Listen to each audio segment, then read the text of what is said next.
श्री शिव महापुराण प्रसंग का सती खंड अथ सप्तमोध्याय। महर्षि मेधातिथि की यज्ञाग्नि में संध्या द्वारा शरीर त्याग पुनः अरुंधति के रूप में यज्ञाग्नि से उत्पत्ति एवं वशिष्ठ मुनि के साथ उसका विवाह। ब्रह्मोवाच वरं दत्त्वा मुने तस्मिन् संभावन्तर्हिते तदा संध्याप्यगच्छ तत्रैव यत्र मेधातिथिर्मुनिः। ब्रह्मा जी बोले, इस प्रकार भगवान सदाशिव जब संध्या को वर प्रदान कर अंतर्ध्यान हो गए तब संध्या वहां गई जहाँ महर्षि मेधातिथि थे। तत्र शंभो प्रसादेन न केनाप्युपलक्षिता तस्माद्वर्णिनं तं वै सोपदेशकरं तपः। वहां पर भगवान सदाशिव की कृपा से उसे किसी ने नहीं देखा। उसने उस समय तपस्या के विषय में उपदेश करने वाले उन ब्रह्मचारी का स्मरण किया। वशिष्ठेन पुरा साधु वर्णीभूत्वा महामुने उपदिष्टा तपश्चर्तुं वचनात् परमेष्ठिना। हे महामुने, वे ब्रह्मचारी वशिष्ठ मुनि ही थे जो ब्रह्मा जी की आज्ञा से ब्रह्मचारी का रूप धारण कर संध्या को तपस्या के संबंध में उपदेश करने आए थे। तमेव कृत्वा मनसा तपश्चर्योपदेशकं पतित्वेन तदा संध्या ब्राह्मणं ब्रह्मचारिणं समिद्धेग्नौ महायज्ञे पुनेभिर्नोपलक्षिता हृष्टा शंभुप्रसादेन सा विवेशविधेः स्तुता।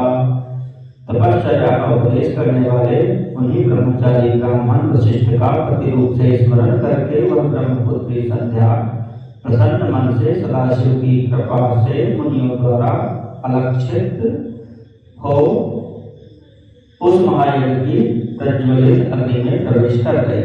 तस्यापुरोदशम्यं शरीरं तत्क्षणात् ततः दग्धं हव्यमयं गन्धं तस्तारयदलक्षितम्।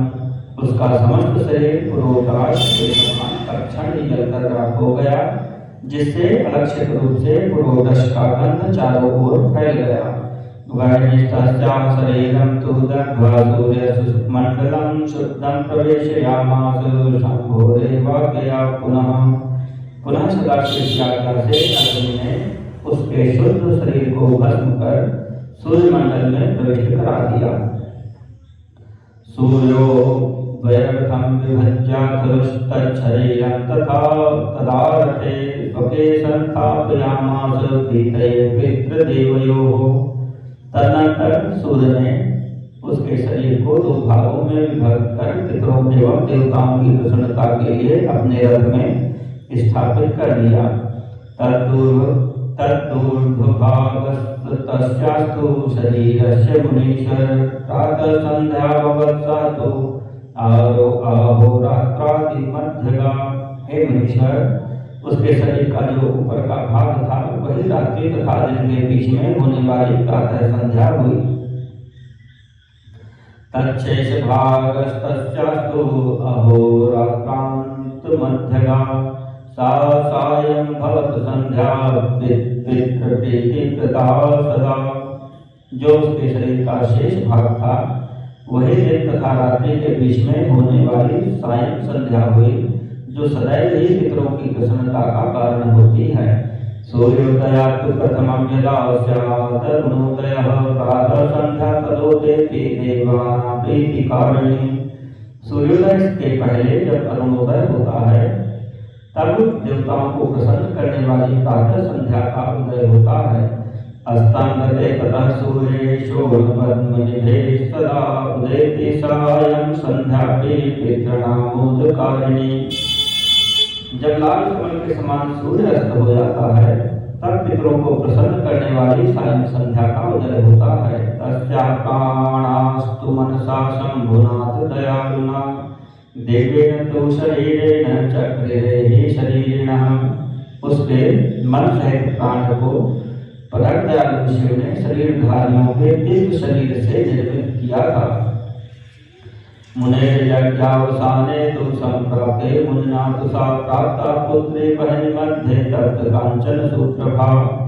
जब मेधातिथि का यज्ञ समाप्त हो रहा था तब उन्हें देदीप्यमान स्वर्ण के समान कांति वाली वह कन्या यज्ञाग्नि में प्राप्त हुई।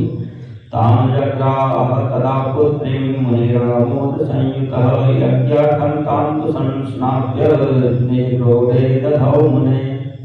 हे मुने, महामुनि मेधातिथि ने यज्ञ से प्राप्त हुई उस कन्या को बड़ी प्रसन्नता से ग्रहण किया और उसे स्नान कराकर अपनी गोद में बिठाया। अरुंधति तीर्थस्यास्तु नाम चक्रे महामुनि शिष्याय परिवृत्तस्तत्र महामोदं वापुः। उन्होंने उसका नाम अरुंधति रखा। उस कन्या को प्राप्त कर वे शिष्यों के साथ बड़े ही हर्षित हुए। नारुणाधीयतो धर्मं सा तस्मादपि कारणात् अतस्त्रिलोके विदितं नाम सम्प्राप्त तत्स्वयं। उसने किसी भी कारण के उपस्थित होने पर अपने पतिव्रत धर्म का परित्याग नहीं किया, इसलिए त्रिलोकी में उसने स्वयं यह प्रसिद्ध अरुंधति नाम धारण किया। यज्ञं समापसामुने तत्कृत्य भावमासाद्य सम्मदयुत तन्मया प्रलम्भात् तस्मिन् निजाश्रम पदे सह शिष्यवर्गैः तामेव संततमसौ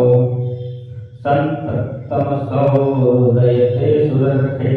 ब्रह्मा जी बोले, हे सुरर्थे, यज्ञ समाप्त करने के उपरांत वे मुनि कन्या रूप संपत्ति से युक्त हो अपने शिष्यों सहित अत्यंत कृतकृत्य होकर अपने उस आश्रम में उसका लालन पालन करने लगे। अर्थसावप्रधे देवी तस्मिन् मुनिवराश्रमे चंद्रभागा नदी तीरे तापसारण्य संगते। उसके बाद वह कन्या चंद्रभागा नदी के तट पर श्रेष्ठ मुनि के तापसारण्य नामक आश्रम में पढ़ने लगी। संप्राप्ते पंचमे वर्षे चंद्रभागं तथा गुणैः तापसारण्यमपि सा पवित्रं करोत् सती। वह सती 5 वर्ष की अवस्था में अपने गुणों से चंद्रभागा नदी तथा तापसारण्य को पवित्र करने लगी। विवाहं कारयामासु तस्या ब्रह्मसुतेन वैवरिवसिष्ठेन अरुन्धत्या ब्रह्म विष्णु महेश्वराः। ब्रह्मा विष्णु तथा महेश ने ब्रह्मपुत्र वशिष्ठ के साथ उस अरुंधति का विवाह करवाया। तद्विवाहे महोत्साहो बभूव सुखवर्धनः सर्वे सुराश्र मुनयः सुखमापुः परं मुने। हे मुने, उसके विवाह में सुखदायक महान उत्सव हुआ जिससे सभी देवता तथा मुनिगण अत्यंत प्रसन्न हुए। ब्रह्म विष्णु महेशानां करनिस्रत्तयुक्तो यतः सप्तनद्यः समुत्पन्नाः क्षेत्राद्याः सुपवित्रकाः। उस विवाह में ब्रह्मा विष्णु तथा महेश्वर के हाथ से गिरे हुए जल से क्षिप्रा आदि 7 पवित्र नदियां उत्पन्न हुई।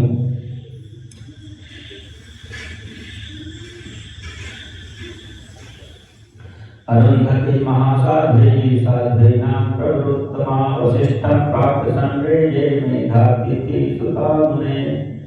हे मुने, साध्वी स्त्रियों में सर्वश्रेष्ठ महासाध्वी वह मेधातिथि की कन्या अरुंधति वशिष्ठ को पति रूप में प्राप्त कर अत्यंत शोभित हुई। यस्याः पुत्राः समुत्पन्नाः श्रेष्ठाः सत्यादयः शुभाः वशिष्ठं प्राप्तं कांतं संरेजे मुनिसत्तं। हे मुनिश्रेष्ठ, उससे शक्ति आदि श्रेष्ठ तथा सुंदर पुत्र उत्पन्न हुए। इस प्रकार वशिष्ठ को पति रूप में प्राप्त कर वह शोभा पाने लगी। एवं संध्या चरित्रं ते कथितं मुनिसत्तं पवित्रं परमं दिव्यं सर्वकाम फलप्रदम्।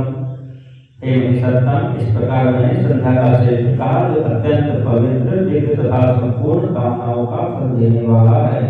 यद्यं शृण्वन्नादि पुरुषो वा शुभव्रतः सर्वान् कामान् वाप्नोति नाथ कार्या विचारणा। जो शुभ व्रत वाला पुरुष अथवा नारी इस चरित्र को सुनता है उसके सभी मनोरथ पूर्ण हो जाते हैं, इसमें संदेह नहीं है।